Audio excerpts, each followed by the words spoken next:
എല്ലാ സഹോദരങ്ങൾക്കും നമ്മുടെ യൂട്യൂബ് ചാനലിലേക്ക് സ്വാഗതം. അപ്പോൾ ഞെട്ടിക്കുന്ന ഒരു വാർത്തയാണ് ഇപ്പോൾ പുറത്തേക്ക് വന്നിരിക്കുന്നത്. നമ്മുടെ കർമ്മ ന്യൂസിലാണ് വന്നിരിക്കുന്നത്. അപ്പോൾ എന്തായാലും ആ ഒരു വാർത്ത നിങ്ങളെ ഞാൻ കേൾപ്പിച്ച് തരാം. അവർ പറയുന്ന ചില കാര്യങ്ങളൊക്കെ ഉണ്ട്, അത് അവർ തന്നെ പറയട്ടെ. അവർ പറഞ്ഞു കഴിഞ്ഞതിന് ശേഷം നമുക്ക് പറയാം. കാരണം എന്താണെന്ന് വെച്ചാൽ ചിലപ്പോൾ നമ്മൾ ഈ ഒരു കാര്യം നമ്മളെടുത്ത് പറയുമ്പോഴത്തേക്ക് ചില ആളുകളൊക്കെ എന്ന് പറഞ്ഞാൽ തുടക്കം മാത്രം കേൾക്കും, ഒടുക്കം വരെ ഇരിക്കത്തില്ല, അല്ലെങ്കിൽ സ്കിപ്പ് ചെയ്തങ്ങ് പോവും. അപ്പോൾ നമ്മൾ പറയുന്ന മറുപടി മാത്രമായിരിക്കും ഇവർ കേൾക്കുന്നത്. ശരിക്കും ഈ ഒരു വാർത്ത എന്താണെന്ന് പോലും അറിയാതെ പോവും പലരുടെയും കാര്യം. അപ്പോൾ അത് നമ്മൾക്ക് അത് പിന്നീട് ഒരു പ്രശ്നമായിട്ട് വരും. അതുകൊണ്ടാണ് ഞാൻ ഈ ഒരു വാർത്ത കാണിച്ച് തന്നതിന് ശേഷം മാത്രമേ ഇതേക്കുറിച്ച് സംസാരിക്കൂ എന്ന് തീരുമാനിച്ചിരിക്കുന്നതിൻ്റെ കാര്യം. പിന്നെ ആരെങ്കിലും നമ്മുടെ ചാനൽ സബ്സ്ക്രൈബ് ചെയ്യാത്തവരുണ്ടെങ്കിൽ എത്രയും പെട്ടെന്ന് സബ്സ്ക്രൈബ് ചെയ്തേക്കണേ. അതോടൊപ്പം തന്നെ ബെല്ലൈക്കൺ കൂടി ഒന്ന് പ്രസ് ചെയ്യാനും മറക്കരുത്. അപ്പോൾ നമുക്ക് കമൻറ്റ് ചെയ്യാൻ ഒട്ടും മറക്കല്ലേ. അപ്പോൾ നമുക്ക് ഈ ഒരു വീഡിയോ കാണാം. കൊലക്കേസ് പ്രതി വനിതയാണെങ്കിൽ അവർ സുന്ദരിയാണെങ്കിൽ കേസിൽ നിന്നും ഊരിക്കൊണ്ടുവരാൻ യാതൊരുവിധ പാടുമുണ്ടാകില്ല. അതിന് നമ്മുടെ പോലീസ് ഏമാന്മാർ, DIG ഉൾപ്പെടെയുള്ളവർ കൂടെ നിൽക്കും എന്നതിന്റെ വ്യക്തമായ വെളിപ്പെടുത്തലുമായി ഇപ്പോൾ രംഗത്ത് വന്നിരിക്കുകയാണ് അട്ടക്കുളങ്ങര ജയിലിലെ സഹ തടവുകാരിയായ MS സുനിത. കാർന്നവർ കൊലക്കേസ് പ്രതിയായ ഷെറിനെതിരെയാണ് അവർ ഞെട്ടിക്കുന്ന വെളിപ്പെടുത്തലുമായി രംഗത്ത് വന്നിരിക്കുന്നത്. ഒരു സ്വകാര്യ ചാനലിന് നൽകിയ അഭിമുഖത്തിലാണ് അവർ ഈ കാര്യങ്ങളൊക്കെ തന്നെ വെളിപ്പെടുത്തിയിരിക്കുന്നതും. അതിന്റെ കൂടുതൽ വിശദാംശങ്ങൾ ഇങ്ങനെയാണ്. ഷെറിന്റെ സെല്ലിന്റെ തൊട്ടടുത്താണ് സുനിതയുടെ സെല്ല്. അതുപോലെ തന്നെ രാത്രി ആയി കഴിഞ്ഞാൽ ഷെറിനെ 2 മണിക്കൂർ നേരത്തേക്ക് സെല്ലിൽ നിന്ന് കാണാതാകും. പിന്നീട് എപ്പോഴെങ്കിലും ഒക്കെ ആയിരിക്കും ഇവർ തിരികെ എത്തുന്നത്. ജയിലിലെ ചട്ടപ്രകാരം തടവുകാരെ വൈകുന്നേരം 5:30 സെല്ലിൽ അടച്ചാൽ പിന്നെ രാവിലെ മാത്രമേ പുറത്തേക്ക് അയക്കത്തുള്ളൂ. എന്നാൽ രാത്രി 7 മണിയോടെ പുറത്തിറങ്ങുന്ന ഷെറിനാകട്ടെ 2 മണിക്കൂർ കഴിഞ്ഞാണ് തിരിച്ചെത്താറും. ചില ദിവസങ്ങൾ 2 മണിക്കൂർ എന്നുള്ളത് പിന്നീട് വൈകുകയും ചെയ്യും. ഇത് സംബന്ധിച്ച് കംപ്ലൈന്റ് ബോക്സിൽ പരാതി എഴുതിയിട്ടെങ്കിൽ പോലും ഒരു നടപടിയും പിന്നീട് ഉണ്ടായില്ല എന്നും സുനിത വെളിപ്പെടുത്തുന്നു. അന്നത്തെ ജയിൽ DIGയുമായി ഷെറിന് വഴിവിട്ട ബന്ധമുണ്ടായിരുന്നു. സാധാരണ വനിതാ ജയിലിൽ പുരുഷ ഉദ്യോഗസ്ഥർ ഉണ്ടാകാറില്ല. ഇവിടെ ഷെറിനെ കാണാനായി ജയിൽ DIG അടക്കമുള്ളവർ എത്തിയിരുന്നു. ഈ DIG അടിക്കടിയാണ് ഷെറിനെ കാണാനായി എത്തുന്നതും. ഈ വഴിവിട്ട ബന്ധത്തെ കുറിച്ച് അറിഞ്ഞപ്പോഴാണ് പരാതിപ്പെട്ടത്. എന്നാൽ പിന്നീട് ഒരു നടപടിയും ഇതിന്മേൽ ഉണ്ടായില്ല എന്നും അല്ലെങ്കിൽ സ്വീകരിച്ചില്ല എന്നും ഇവർ പറയുന്നു. ഒരു തവണ ജയിലിൽ ജീവനക്കാരൻ വഴി ഇക്കാര്യങ്ങൾ മാധ്യമത്തിന് നൽകിയതിന് ജയിൽ DIG ഭീഷണി മുഴക്കിയതായും വ്യക്തമാക്കുന്നു. ഒരിക്കലും ഇനി പുറം ലോകം കാണില്ല എന്ന് പറഞ്ഞായിരുന്നു DIGയുടെ ഭീഷണി എന്നാണ് സുനിത വെളിപ്പെടുത്തിയിരിക്കുന്നത്. DIG മാത്രമല്ല, ഷെറിനെ കാണാനായി പല ഉന്നത രാഷ്ട്രീയക്കാരും ഉദ്യോഗസ്ഥരും എത്തിയിരുന്നു. ഇവരുമായും ഷെറിന് വഴിവിട്ട ബന്ധമുണ്ടായിരുന്നതായാണ് പറയപ്പെടുന്നത്. ഈ സ്വാധീനം ഉപയോഗിച്ചുകൊണ്ട് ജയിലിൽ സ്ത്രീകൾ എന്താവശ്യപ്പെടുന്നു അതെല്ലാം തന്നെ അവർ ചെയ്തു നൽകുമായിരുന്നു. പ്രത്യേകിച്ച് ഷെറിൻ എന്താണോ ആവശ്യപ്പെടുന്നത് അതെല്ലാം തന്നെ എത്തിച്ചു നൽകുമായിരുന്നു. ഇതിന്റെ പാരിതോഷികമായി അന്നത്തെ ജയിൽ സൂപ്രണ്ടിന് iPad ഉൾപ്പെടെ എത്തിച്ചു നൽകിയതും അങ്ങനെ ഒരു കാര്യവും അവർ വെളിപ്പെടുത്തുന്നുണ്ട്. 3 നേരവും പുറത്തുനിന്നുള്ള ഭക്ഷണമായിരുന്നു ഷെറിൻ കഴിച്ചിരുന്നതും. ഷെറിനെ സഹായിക്കാനായി ഒരു തടവുകാരിയും ഏർപ്പാടാക്കിയിരുന്നു. ഇവരാണ് ഷെറിന്റെ വസ്ത്രങ്ങൾ അടക്കമുള്ള കാര്യങ്ങൾ അലക്കി വൃത്തിയാക്കി നൽകിക്കൊണ്ടിരുന്നത്. തലയണ അടക്കം നൽകി സുഖനിദ്രയ്ക്കുള്ള സൗകര്യവും നൽകിയിട്ടുണ്ടായിരുന്നു. അതുപോലെ തന്നെ ജയിലിനുള്ളിൽ ധരിക്കുന്ന വസ്ത്രങ്ങളാകട്ടെ ഷെറിന്റെ വീട്ടിൽ നിന്നും കൊണ്ടുവന്ന വെള്ള വസ്ത്രങ്ങളായിരുന്നു. അത് മാത്രമല്ല, ഷെറിന്റെ സെല്ലിനുള്ളിൽ ബക്കറ്റിൽ നിറച്ച സൗന്ദര്യവർദ്ധക വസ്തുക്കളും ഉണ്ടായിരുന്നു. ഇതിൽ മുഖം നോക്കാൻ കണ്ണാടി, ലിപ്സ്റ്റിക്, ഐലൈനർ തുടങ്ങി സർവ്വ സാധനങ്ങളും ഉണ്ടായിരുന്നു. സൂപ്രണ്ടിന്റെ പേരക്കുട്ടി, അങ്ങനെ ഒരു കണക്കിലുള്ള ലാളനയായിരുന്നു ഷെറിന് ലഭിച്ചുകൊണ്ടിരുന്നത് എന്നാണ് സുനിത വെളിപ്പെടുത്തിയിരിക്കുന്നത്. അത് കൂടാതെ 1-2 ജീവനക്കാർ ഒഴിച്ച് ബാക്കി എല്ലാവരും ഷെറിനിൽ നിന്ന് മാസപ്പടിയും കൈപ്പറ്റിയിരുന്നു. ഇതെല്ലാം ചൂണ്ടിക്കാട്ടിക്കൊണ്ട് പരാതിപ്പെട്ടെങ്കിൽ പോലും ഒരു നടപടിയും എടുക്കാതിരുന്നതിനെ തുടർന്ന് ഒരു തവണ ജയിൽ സന്ദർശിച്ച ജില്ലാ ജഡ്ജിയോട് ഇക്കാര്യങ്ങൾ നേരിട്ട് പറഞ്ഞതിന്റെ അടിസ്ഥാനത്തിൽ ഒരു റെയ്ഡ് നടത്തുകയും അധികമായി കൈവശം വെച്ചിരുന്ന മൊബൈൽ ഫോൺ അടക്കമുള്ള എല്ലാ വസ്തുക്കളും പിടിച്ചെടുക്കുകയും ചെയ്തിരുന്നുവെന്നും സുനിത വ്യക്തമാക്കുന്നു. തടവുകാരികളെ ലൈംഗികമായി ഉപയോഗിക്കുന്നതിനെ കുറിച്ചും സുനിത സംസാരിച്ചിരുന്നു.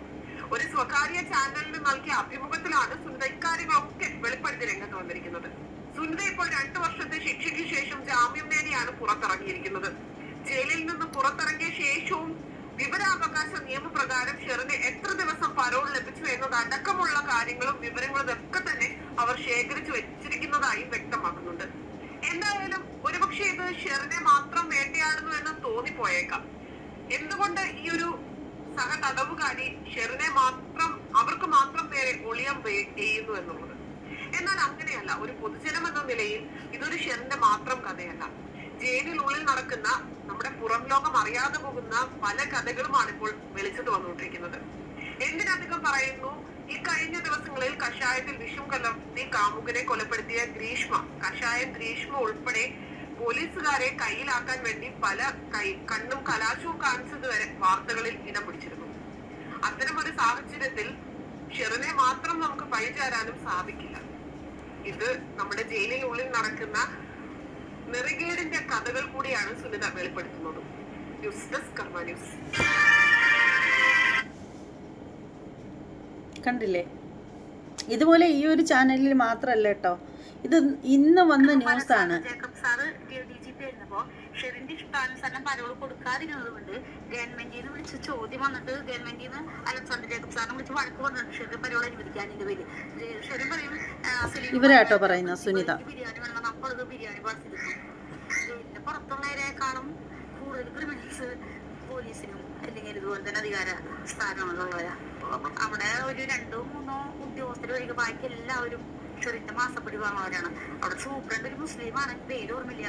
അവർക്ക് ഐപാഡ് മേടിച്ചു കൊടുക്കലും ഫോൺ മേടിച്ചു കൊടുക്കലും ഷെറിന്റെ ഒക്കെ ശരിക്കും അവരുടെ ഒരു പേരക്കുഞ്ഞിനെ ചെറിയ കുട്ടിയെ ലാളിക്കുന്ന പോലെ സൂപ്രണ്ടൊക്കെ ഷെറിനോട് പെരുമാറിയിരുന്നു. അവിടെ എല്ലാവരും, ഒരു സരസ്വതി എന്ന് പറയുന്നൊരു മേഡുണ്ടായിരുന്നു, ഒരു വിജയകുമാരി എന്ന് മറ്റൊരു സെലിൻ എന്ന് പറയുന്നൊരു മേഡുണ്ടായിരുന്നു. അവരൊക്കെ ഓമനയായിട്ടാണ് ഷെറിനാർ കൊണ്ടു നോക്കിയിരുന്നത്. പേരെടുത്ത് പറയാൻ കാരണം അവര് ഫോൺ ഉപയോഗിച്ച് തന്നെ ഇഷ്യൂമായിട്ട് ബന്ധപ്പെട്ട് മൊബൈൽ ഫോൺ ഉപയോഗിച്ചിരുന്നു ഷെറിന് അവിടെ. അപ്പൊ ഞാൻ ചെന്ന സമയത്ത് ഫോൺ ഉപയോഗിക്കുന്നതായി ബന്ധപ്പെട്ട് ഞാൻ ആ ഫോൺ പിടിച്ചു പോയി ഫോണിൽ നമ്പർ അടക്കം ഞാൻ പരാതി കൊടുത്തു. അപ്പൊ ഈ ഉദ്യോഗസ്ഥന്മാർ എന്നോട് ഇതുപോലെ പ്രശ്നത്തിന് ഉദ്യോഗസ്ഥന്മാർ പേരടക്കം ഞാൻ പരാതി കൊടുത്തു. ഉദ്യോഗസ്ഥന്മാർക്ക് ആദ്യം ഉദ്യോഗസ്ഥന്മാർക്കാണ് പണിഷ്മെന്റ് ട്രാൻസ്ഫർ കൊടുത്തത്. ഷെറിന് ട്രാൻസ്ഫർ ഒന്നും കൊടുത്തില്ല.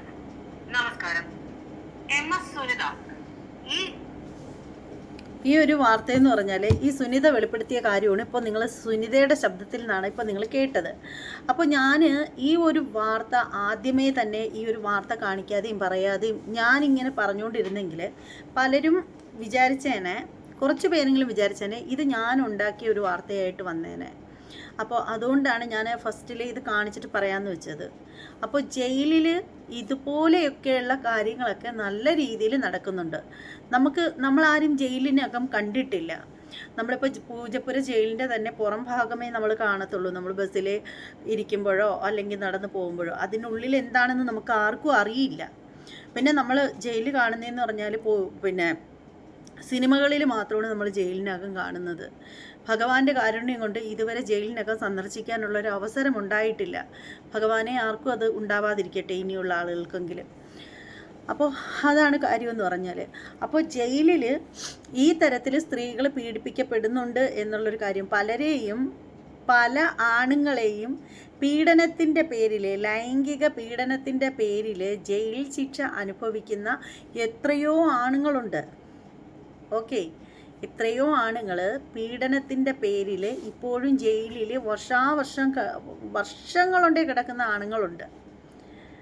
അപ്പോൾ അവർ ശിക്ഷ ചെയ്ത തെറ്റിനാണ് അവരവിടെ പിടിച്ച് കിടത്തിയിരിക്കുന്നത്. ചിലരെയൊക്കെ ഒരുപാട് വർഷം കഴിയുമ്പോഴായിരിക്കും പ്രതിയല്ല, തെറ്റ് ചെയ്തിട്ടില്ല എന്ന് ബോധ്യപ്പെട്ട് അവരെ തിരിച്ചയക്കുന്നത്. അപ്പോൾ ഈ പറയുന്ന ഇത്തരത്തിൽ ജയിലിൽ അടയ്ക്കുന്ന ആളുകൾ തന്നെ അവിടെ എത്തപ്പെടുന്ന സഹതടവുകാരായിട്ട് എത്തപ്പെടുന്ന സ്ത്രീകളെ ലൈംഗികമായിട്ട് പീഡിപ്പിക്കുന്നു എന്ന് കേൾക്കുമ്പോൾ വേലി തന്നെ വിളവ് തിന്നുകയല്ലേ ചെയ്യുന്നത്? അപ്പോൾ ഈ പറയുന്ന ഏമാന്മാരേക്ക് ഒരു ശിക്ഷയും ബാധകവും ഇല്ലേ? ഈ കൊലക്കുറ്റമോ പിടിച്ചുപറിയോ മോഷണമോ മറ്റെന്തെങ്കിലും ഒരു തെറ്റ് ചെയ്തിട്ടായിരിക്കും ഈ സ്ത്രീകൾ വരുന്നത് ജയിലിലേക്ക്. സ്ത്രീ ആയാലും പുരുഷനായാലും ചിലപ്പോൾ തെറ്റിദ്ധാരണയുടെ പേരിലും ചിലപ്പോൾ തെളിവുകളൊക്കെ അവർക്ക് എതിരാവുന്നതിൻ്റെ പേരിലും ആയിരിക്കും. ചിലപ്പോൾ അവരൊക്കെ കുറ്റക്കാരും ആയിരിക്കണമെന്നില്ല. അപ്പോൾ അങ്ങനെ വരുന്ന സ്ത്രീകളെ, സുന്ദരികളാണെങ്കിൽ അവരെ ഇത്തരത്തിൽ ഉപയോഗിക്കേണ്ട ഉദ്യോഗസ്ഥർക്കെതിരെ തീർച്ചയായും നടപടി ഉണ്ടാവണമെന്നാണ് എനിക്ക് പറയാനുള്ളത്. കാര്യം എന്താണെന്ന് വെച്ചാൽ ഇതിനെ അനുവദിച്ചു കൊടുത്തുകൂടാ. ജയിലിനകം ആവുമ്പോൾ ഈ പറയുന്ന സ്ത്രീകൾക്ക് പ്രതികരിക്കാനും പറ്റില്ല അല്ലേ? അങ്ങനെയല്ലേ? അവർക്ക് എങ്ങനെ പ്രതികരിക്കാൻ പറ്റും? മേലാളന്മാരുടെ മുന്നിൽ, പ്രത്യേകിച്ചും പോലീസുകാരുടെ മുന്നിൽ അവർക്ക് എങ്ങനെ പ്രതികരിക്കാൻ പറ്റും? അവർ ഒരടിമകളെ പോലെ ചെയ്തു കൊടുക്കാനേ പറ്റൂ. വിളിക്കുന്നു, പറയുന്ന കാര്യങ്ങൾ നിശബ്ദമായിട്ട് സഹിക്കുന്നു, അത്രയേ ഉള്ളൂ. ഇന്നിപ്പോൾ ഈ ഒരു പെൺകുട്ടിക്ക് മാത്രമായിരിക്കില്ല ഇങ്ങനെ ഒരു അവസ്ഥ ഉണ്ടായിട്ടുള്ളത്. ഒരുപാട് കുട്ടികളുണ്ടാവും. ഒരാളിൽ മാത്രം ഒതുങ്ങി നിൽക്കുന്നതാവില്ല. അപ്പോൾ അതിനെതിരെ വളരെ ശക്തമായിട്ട് പ്രതികരിക്കുക തന്നെ വേണം. ഈ ഒരു വാർത്ത കേൾക്കുന്ന ഓരോ മനുഷ്യരും പ്രതികരിക്കണം, അവരവർക്ക് പറ്റുന്ന രീതിയിലെങ്കിലും. ഇതിനൊക്കെ ഒരു മാറ്റം വരണ്ടേ? ഇതൊക്കെ എന്താണാവോ നടക്കുന്നത്? ഇത് ഇന്ന് ഒരു ദിവസം കൊണ്ടുണ്ടായതാണോ? ഈ ഒരു പെൺകുട്ടി മാത്രമേ ഇത്തരത്തിൽ ഇരയാക്കപ്പെട്ടിട്ടുള്ളൂ? ഒക്കെ പുറത്തു വരണം. പുറത്തു വരുന്നത് മാത്രമല്ല, വേലി തന്നെ വിളവ് തിന്നുക എന്നുള്ള ഈ ഒരു നയം മാറ്റിയേ മതിയാവൂ. ഈ ഒരു വിഷയത്തെക്കുറിച്ചിട്ടുള്ള നിങ്ങളുടെ അഭിപ്രായങ്ങളൊക്കെ ഒന്ന് ഉറപ്പായിട്ട് നിങ്ങൾ കമൻറ്റ് ചെയ്യണം. നിങ്ങൾ ലൈക്ക് ചെയ്തില്ലെങ്കിൽ പോലും നിങ്ങൾ കമൻറ്റ് ചെയ്യണം. കാരണം നിങ്ങൾക്ക് പറയാനുള്ളത് എന്താണെന്ന് എനിക്ക് അറിഞ്ഞേ മതിയാവൂ. കാരണം നിങ്ങളുടെ അഭിപ്രായങ്ങൾ അറിഞ്ഞാൽ മാത്രമേ എനിക്ക് ആ ഒരു രീതിയിൽ വീഡിയോയുമായിട്ട് മുന്നോട്ട് വരാൻ പറ്റത്തുള്ളൂ.